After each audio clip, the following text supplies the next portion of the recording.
So welcome to week 8 of our Agentic Research course. After this, we just have 2 more sessions, very small, and actually it is about neuroinformatics, probably useful if you are sharing your data, so forth, and then you can just delegate everything to a agent for data sharing. But today is about scientific figures. Not that we can make paper-ready scientific figures, like with a big caveat here, but at the same time, there is a figure that is a good first draft, and hopefully, like we can get help from this skills and this overall. What was this? I don't know. Okay. Oh, that's the sorry. That's the, I think, oh yeah, that's a Zoom thing. So we can help with, we can get help from the skills and the way that basically we do the reviews on the figures, so we can make this working pretty well. Just a recap, if you remember, or you've been here, or you want to be here late, or just watch the videos, weeks 1 through 4 was about how to set up a Git repository, to why version control is very good and especially essential when you are doing like working with agent encoding. What is Claude Code and how the project management should work, how we can implement GitHub workflows and continuous integration and deployment. So basically the whole safety net and that is required for having an agent. Week 5 was basically, after week 5, we are just implementing the same things that we are doing overall. Week that we learned through week 1 through 4. Week 5 was about literature review, and week 6 was about grant proposals, basically doing the literature review, but then extending it to proposing something. Last week was about manuscripts and understanding like how we can basically change the grant proposals to now have a manuscript with different things. And then now basically we are bringing things back home in a sense that for grant proposal, for manuscripts, we need figures, and that figures can be created here and can be validated overall. Okay, so the idea is that the old basic like workflow that we would do and we would just render stuff usually gets broken, because when you want to convert your data, your figures, if it is just like your normal plots, the conversion and making things like just straight up from the Python or MATLAB doesn't work pretty good.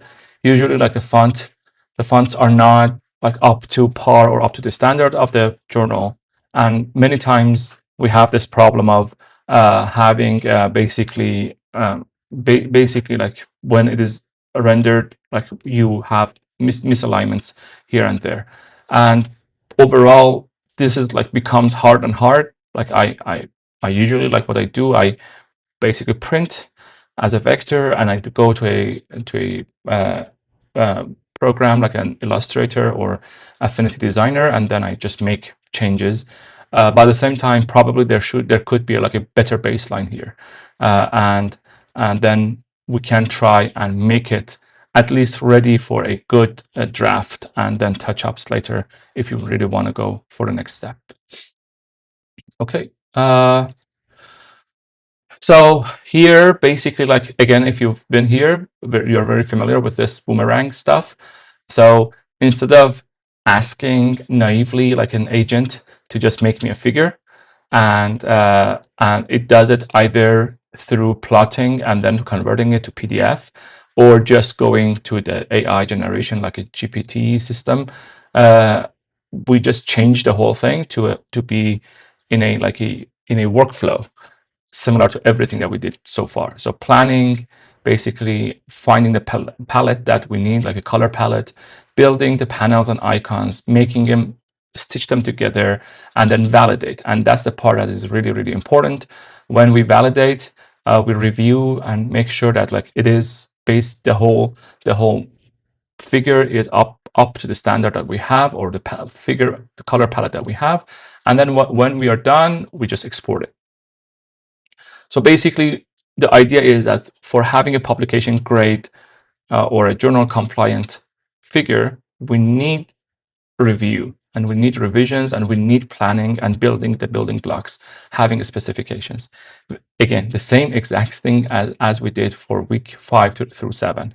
Everything that we do needs steps. Nothing is just one step done.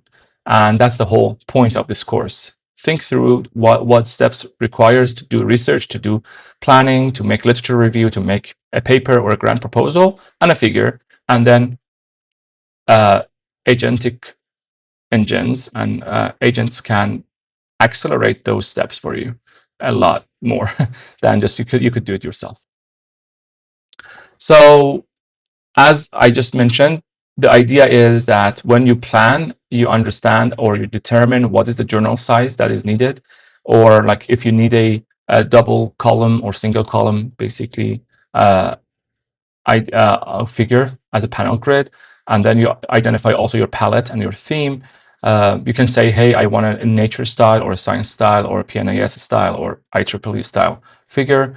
Then you start with building of the style of the plot that has a style or a figure, or adding icons. Then when you have all the building blocks, you compose them, so you put them all together, and then you have a figure. In the end, you validate, and this validation is the part that is new or just like needed every time, and for every week we have a new validation basically for our tools or for our skills. And usually, as always, the validator has hopefully some reviews for us and some feedback.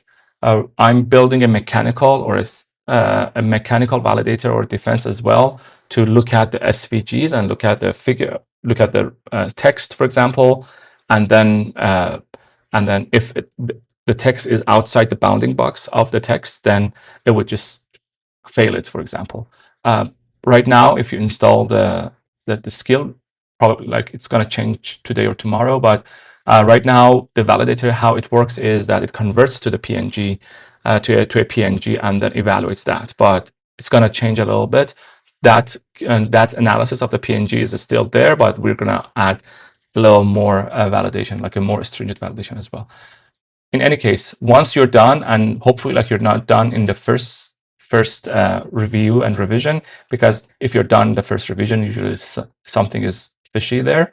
And then once you're done with multiple iterations, then you can export to a PNG or from SVG to PNG, or however that the journal needs or likes it. Again, like these are the things that usually are available. Like it is available in our skill. The skill is within the skill has some ideas of the journal and how it works. You can see that there are minimum body fonts, for example, and then there is like different sizes for the columns. So there is different thing. There is small different things that are enforced.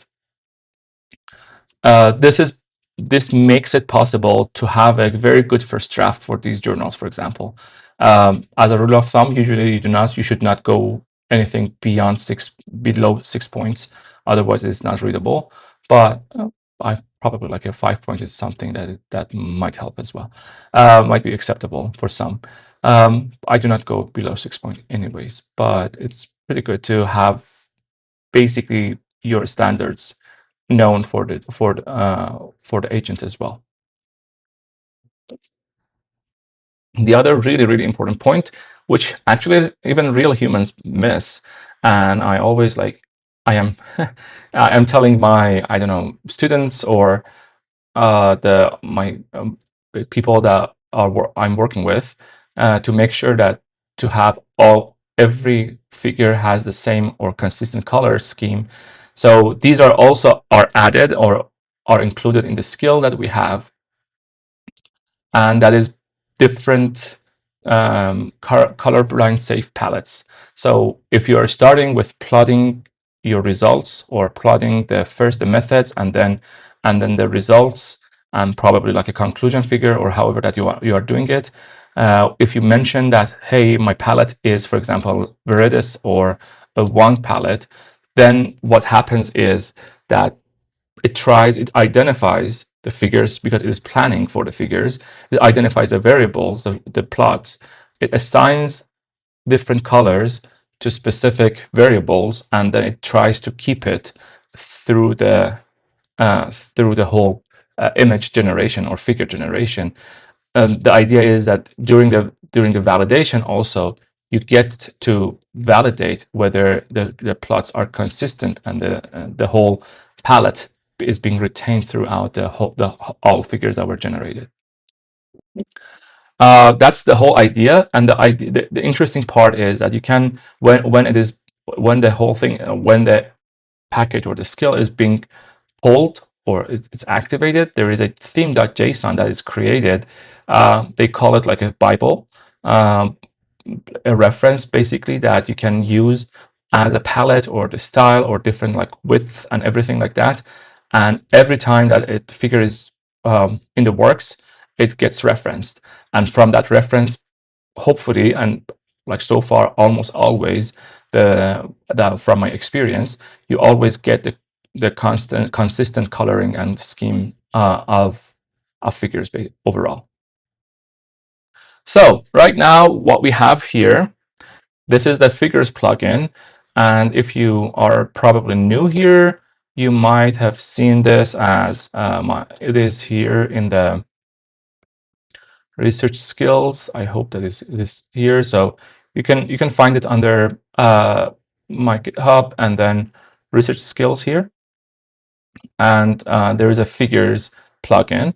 It used to be a scientific figures, but now it's just figures because not every figure is scientific. And the idea is that there are 5 skills to create a plot that has a pretty good styling, to create SVG figures. SVGs are vector figures, and that's the part that actually can be created programmatically, like the agent codes, and the code gets rendered as a figure, and that's pretty good. It has its goods and bads. And then we have figures that can be created with transparency on. It requires a codex or OpenAI API code, so it basically sends it to OpenAI to get the figure generated, but it creates small icons. And then there is like, if you want a whole figure that is just a full frame AI figure, still you can create that. The advantage of using this here is that if you remember the theme.json, everything from the theme.json, the theme Bible, gets pulled into the prompt that we're going to use for this AI full figure as well. So even when you create the figures through everything through the AI thing, still the style and the theme still is quite the same. And also the skill requires very detailed or creates a very detailed prompt of where each element should be. So usually it creates a pretty good and decent figure overall.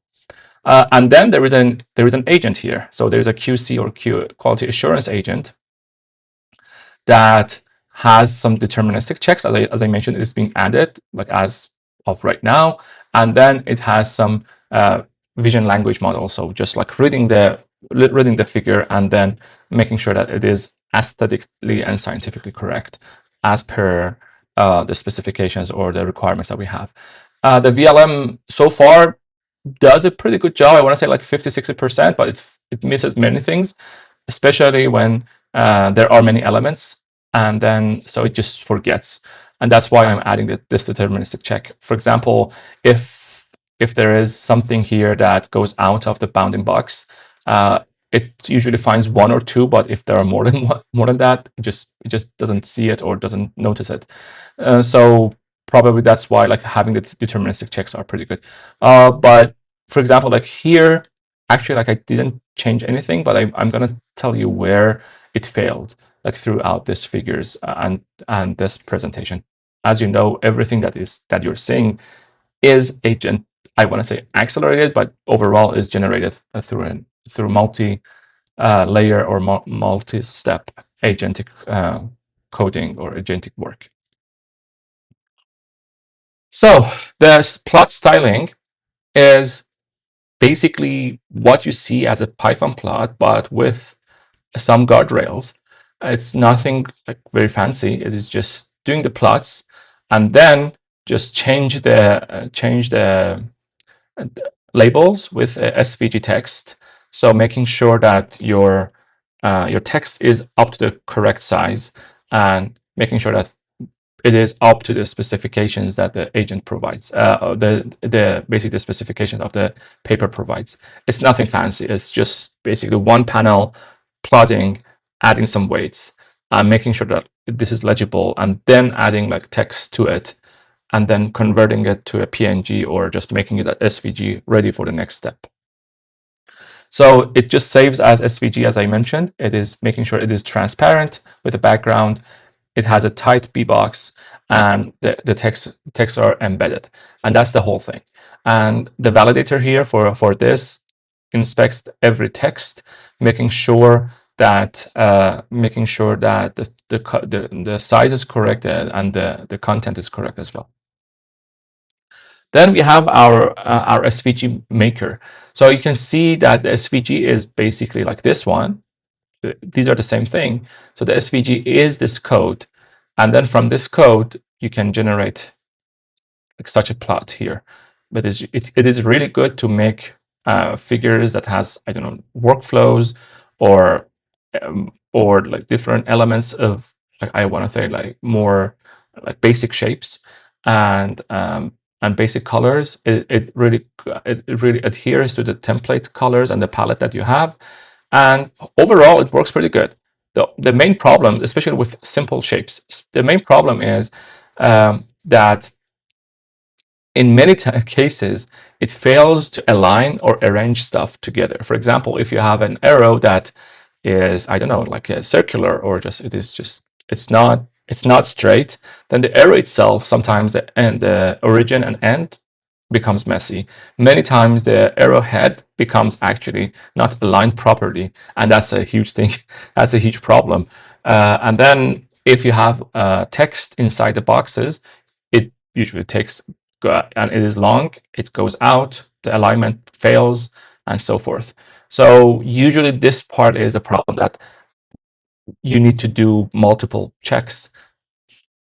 Some of them gets caught with a VLM system, some of them not. Hopefully, like with the new checks that I'm adding, there are more that gets caught and corrected with the validator. Then we have transparent icons, and that's the part that could be pretty good and helpful.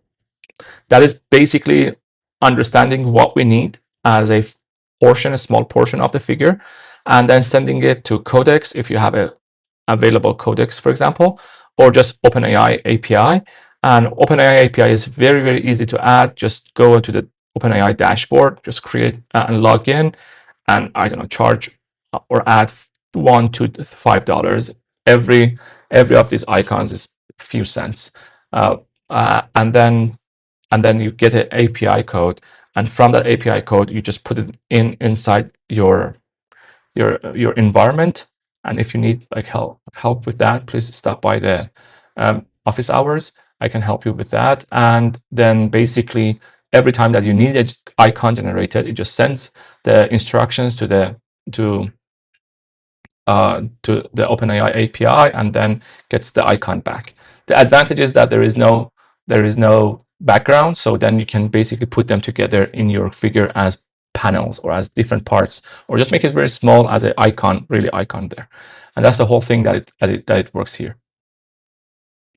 So if you have codecs, you just you install the codecs CLI and then do a codecs login, and then it just sends the codecs a prompt to generate this image for you and gets the results.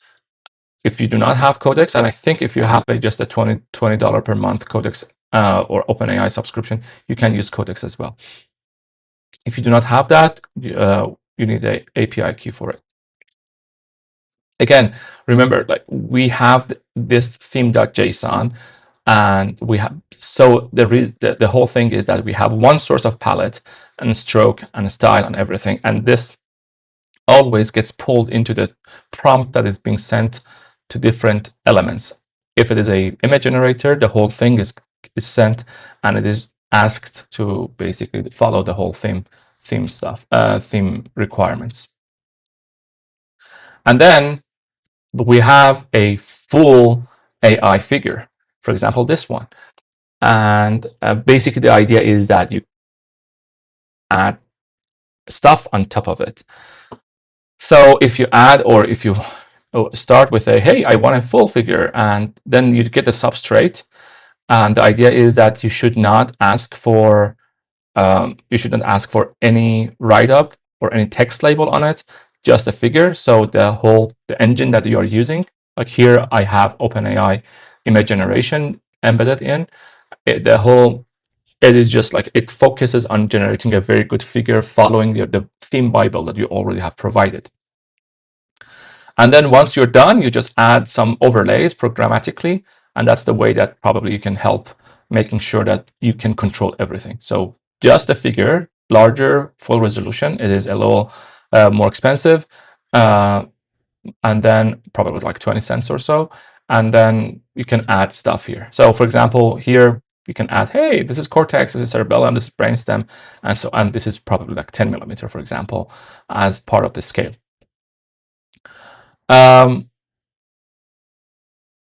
So the whole idea is that we know and we understand that AI cannot reliably render text inside of the image.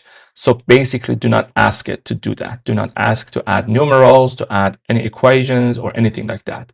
Just ask it to create a figure, create basically the graphic, and then put that together. So here, for example, like I was talking, and I mentioned that I would say like where image generation failed for this presentation. One of the places was here. For example, like having the substrate and then having these arrows and stuff like that failed pretty much. I needed several iterations, and you can see still like cerebellum goes out of this bounding box.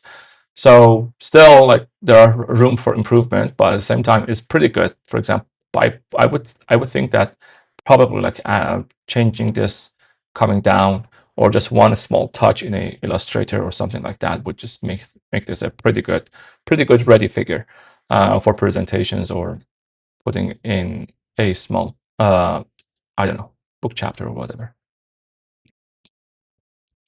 So then once you have all these elements that we talked, so we talked about the plot styling, we talked about SVG, icon generation, and then full figure, then you can have a scientific figure.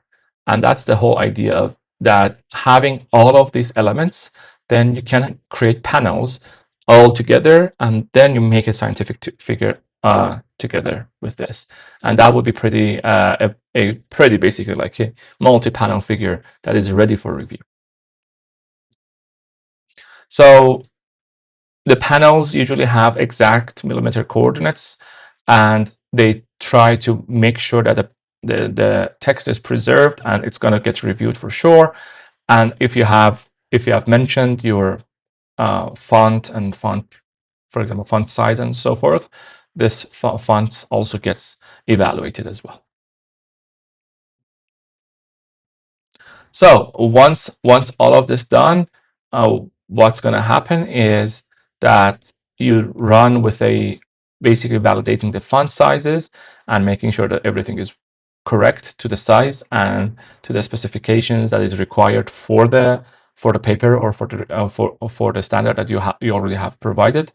And it usually doesn't happen and doesn't work like that, but at the same time, it just provides a feedback, and then you put back and start working on this. So the whole validation is designed to walk through the stack to understand the text size and then the span. So basically, if you are creating a text size and then you're shrinking or expanding, it understands the ultimate size of a text, and then it provides feedback, or it basically rescales the panel so it becomes the correct size. Okay. So once you're done and you're happy, which sometimes happens pretty fast and sometimes happens not so fast. And it takes some iterations, but then you can start exporting. You can have Inkscape, which is pretty good and pretty efficient and open source, and use that to export as PDF. Or you can use the Cairo SVG. I'm using actually Cairo SVG. I do not use Inkscape, but at the same time, this provides a little more quality in the conversion. And that's gonna be your figure. I want to say overall in this workflow, what happens is that especially in all of our workflows, a human supervision is always required, and that's the key. That's the key. Human supervision is required, but at the same time, how you enforce or exert that supervision is also very important. And these tools provide the mechanism to provide that supervision or provide that feedback, and then the agent understands how to make changes and how to confirm that your feedback is being implemented, at least to a very good degree, not fully and complying fully. If it was like that, then we would be much happier, but at the same time, probably didn't have more work to do and more iterations to do. So it just gets us busy for now, for a couple hours. Okay, so once everything is done and you already have exported or you have not exported, it doesn't matter really. You can do a figure QA. Basically, it creates a sub agent, and the good thing is that sub agents is now supported with any platform. If you are using Copilot, Claude Code, Codex, you probably know that the research skills can be installed in any of these platforms. And then basically you have a sub agent that gets the input and then overall evaluates it, and then provides some judgments, whether it is working or it is good, what are the places for improvement, and so forth. Usually, you should not, I hope that you shouldn't, that you would not do a opt-out from the QA or the QC system. So the quality assurance and quality control is needed always for any agentic research. If you cannot have a effective quality control and quality assurance in place, then your results usually are pretty bad, and what we call it a slop. It's going to be a AI slop. If your QA is not good, if your tests are not good and actually do not test what is important, then you're going to have also a AI slop. So that's the whole thing to try to manage, and that's the whole idea. We should provide good tests and effective tests that provides a very good feedback. And once we do that, then the agent becomes a pretty effective one. So validation happens, then we do deterministic checks, and then we add a vision language model that looks at it and gives us feedback about the aesthetics and how it is working. Okay. So what happens basically here is just to show you what is there that between the deterministic and the VLM judgments. For example, for the deterministic, we check for the colors, for the font sizes, for the overlaps between the boundary box, for the alpha value, for the arrow tip, to make sure the arrow tip is basically working, and for the DPI, for the resolution. But overall, on the VLM, it shows that it looks for whether the hierarchy is okay, or the layering is okay, or okay. For example, if you have a line that is going over a box, then that's not okay. Do the panels have labels? Is there a visual balance there? Is there too much white space or not white space enough? Or if it is distributed evenly or not? Whether there is a call out, if the call out is placed correctly, and then if there is a good narrative arc overall for the whole thing. And that's the whole idea of having two way of validation. One that looks into the small details and one that looks into the more larger scale, basically meaningful compositions. So programmatic checks own anything with ground truth that you can compare. VLM owns a judgment. Basically, these two would never blur the line. But when the VLM tries to judge, so the VLM basically should not start judging the hex code because it cannot understand it exactly. So that's why we are not asking a VLM to to judge the hex code and to just make the QA and the QC sloppy as well. Okay, so now that we talked about almost all of things that we added, you remember that for everything that we had in the previous weeks, we had different shields and basically different protections against slop and against AI misworking or not working correctly. And today is also, we have like 3 shields. We have palette and theme Bible, making sure that we have a theme.json that follows the records and then injects our theme Bible, our theme and palette for every figure. We have font validation and making sure that our fonts style, size, and location and position is pretty good, is correct up to the spec or up to the journal requirements. And then we have the VLM aesthetic pass plus the basic deterministic layer that does the whole figure QA, does that for us. So as again, like very similar to previous weeks, the whole thing is stack redundant. The idea is that none of them are alone is sufficient, but all of them are required. So the font validator is new here, and it's going to help us making sure that our figures and our basically SVGs have the correct font size and font locations and text locations overall. Okay, so we're gonna do a live demo. Probably like I don't think that we can do this ERSP plot. We're gonna do just the algorithm flow because the HBM practicum still I haven't had the chance to finish it. But if there is time later on to finish it, like I don't know, probably after the course, to be honest, I will add the generated figure later on for this as well. So we're going to do that, and with that, I think we are pretty good in time. Thank you for watching or working or basically attending and listening through this session with me. Okay, just to wrap up and conclude what happened today, we introduced a 5-step figure pipeline, which has basically planning, building, composing, and validating. And once you're done, you can export. Now we have a font validator as well.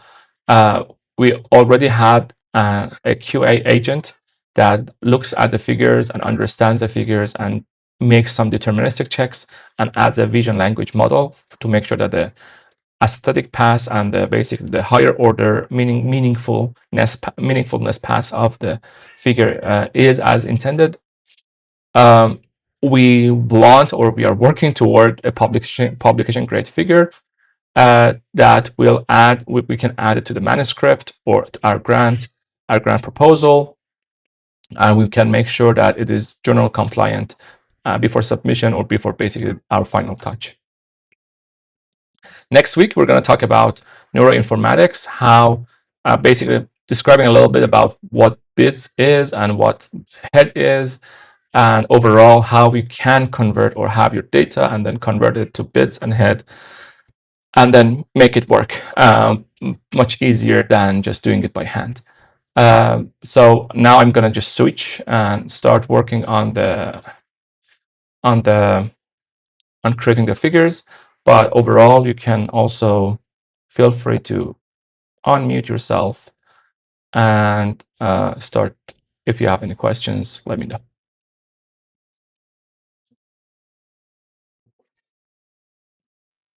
I have a question.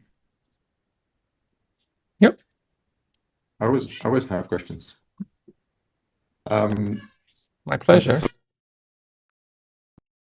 It's all based on SVG, vector format. is that the absolute best? No. Uh, I used to have it actually through Mermaid. I don't know if you know. Probably everyone knows about Mermaid. So I don't know. Like let's see this for example. Um, so this is Mermaid, and creating figures like this is actually pretty good. But at the same time, very soon I figured that this could never become publication or even presentation ready. And the reason is that as good as these are good for GitHub, but they cannot scale. They cannot become like large. And the bounding box basically do not scale correctly with the font. So they haven't designed it yet for primetime presentation. They designed it to be embedded as a GitHub figure, and they are pretty good. You just need a README, very small, basic system of a markdown, and everything works. But I couldn't make it work. Many times I tried, and it didn't work. So every time, basically, I have this, I create a workflow like something like this with Mermaid, but then I ask Claude or any other agent to convert this to SVG, and the SVG is usually much better. And a lot more compliant to the palette and everything, because the palette is something that I designed or I defined as a Bible, as the reference for my whole paper or poster or whatever, and then it just makes it work. Very similar to, I don't know, Headit, for example. I don't know if I have the SFN Headit, but for example, like Headit is very similar. I tried to do this, and then for SFN, I just gave up and just asked it to convert to SVG, and then basically like that was the end all. Yeah. Related question: how would you compare the LLM, editing the SVG directly versus having the LLM edit a Python file that creates the SVG?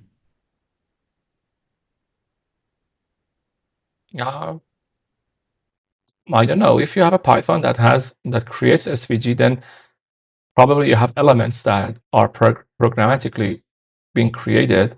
That's, I think, it's pretty good. If you have like reusable elements, it could be like really helpful. But at the same time, then you usually like it becomes this hassle of, again, if you have elements that, I want to say, like a text box, a bounding box that has text in it, it's going to be really hard to have a Python code that respects the bounding box and wraps the text inside, for example. So I think that's the overall problem that I see here. If that works, okay, but if that doesn't work, then I think, yeah, I do not have, like, I don't know.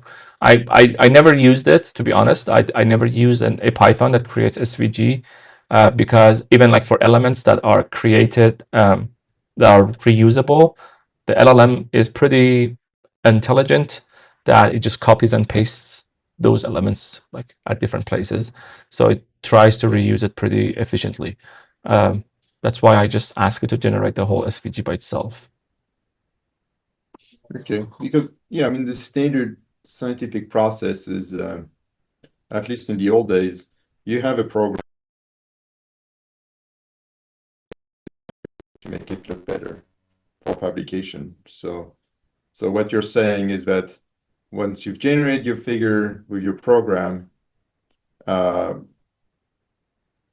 I mean the advantage of having the program, having the LLM edit the program that creates the figure to fine tune it, is then you have a programmatic pipeline.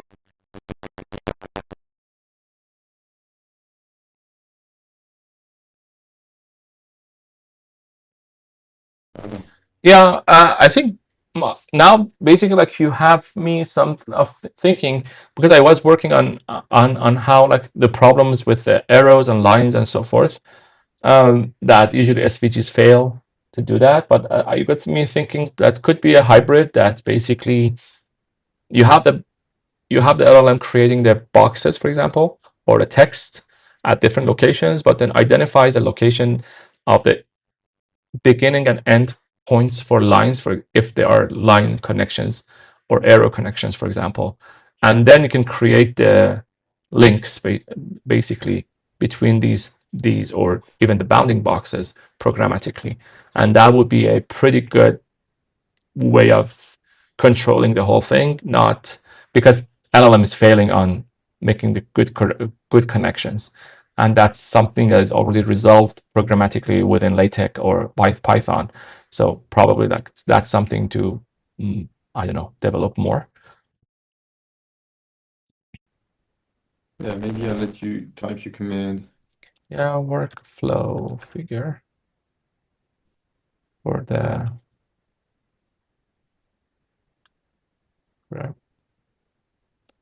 pre-processing of the of the HPN data here that we have already defined, although all is not implemented. Okay, and you can use any of the skills here, including and figures icon. What was that? Transparent icons.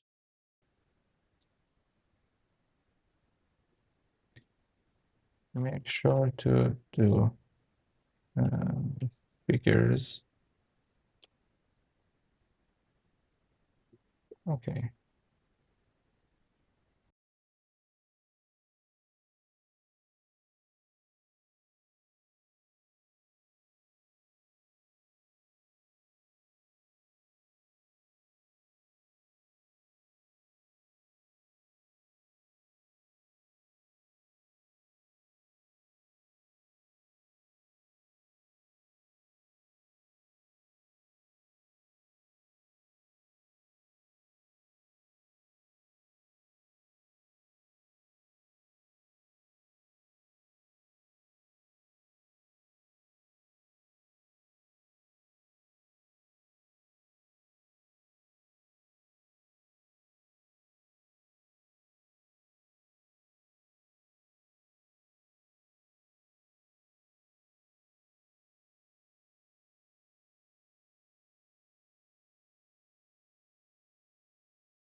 And then when you give it to ChatGPT, this prompt is going to do part of the planning as well. So it's going to start doing the planning in the prompt. So yeah, I wonder about the pros and cons of having a prompt that has more of the plan or letting ChatGPT. I don't know. No, like I think whole it's actually process of I optimizing think the it is prompt. much better because still like Claude is learned to do this. Claude has learned to make basically the whole thing work. And if you do not do that, it just expands it. But if you do that, then it doesn't expand it anymore. And that's, I think, the key here. So if you expand it You're saying it's much better to do to expand it first, basically, the idea is to create a PRD or plan that is phase by phase, and I say, hey, let's go and let's start this project and implement this as an epic development, for example. Then it's gonna save a lot of thinking, because basically it doesn't think about that; it just goes and implement it. Yeah. So that's the whole. I think it's gonna save a lot if you have it. I know that it's gonna save a lot if you have a well thought out plan, and it is deterministic. Basically, it just doesn't think about it anymore. It just think through the development and making that work. Just a stop here. This is I think prior to having an agent figure, basically having a QA, having a quality assurance agent working. But you can see that this is a pretty good workflow, like figure, as just having a workflow of what is happening in our pre-processing. It is, you can see it is all created using SVGs, and it is, I want to say it is pretty good. It is, to be honest, it is even like it has a status that, hey, this is done and this is not done and it's planned. So the workflow here right now, I want to say is pretty good. Probably the only problem is these like arrows are pretty small, but it is presentable as a figure for a, I don't know, a PowerPoint. It's pretty good. So with one shot without a QA. So you can see here that it's just now just returned that. So it says the QA passes. So it says the font validator 90 of 90 clean. Figure QA addressed. Let's see if we have a better figure now or not. Or probably not. So I think probably that's it, basically. So still, yeah, I think I need to provide feedback on this, exactly on this part. So on the arrows, but at the same time, I think it is a pretty good panel that has been created. And you know, we can do something like this for Nemar as well. Just saying. Yeah, the arrows in SVG is a recurring problem. Yeah, I think. Yeah, it's a problem. So it's just something that needs to be maybe there should handled. be like a special skill just for. Yeah, I'm making it, but at the same time, I don't know if still works or not. But I'm making like actually like his arrow skill or arrow pipeline. But yeah. Okay, I'm gonna stop the recording. So thanks all for coming, and then see you next week on the bids export and HED and other stuff. Yeah.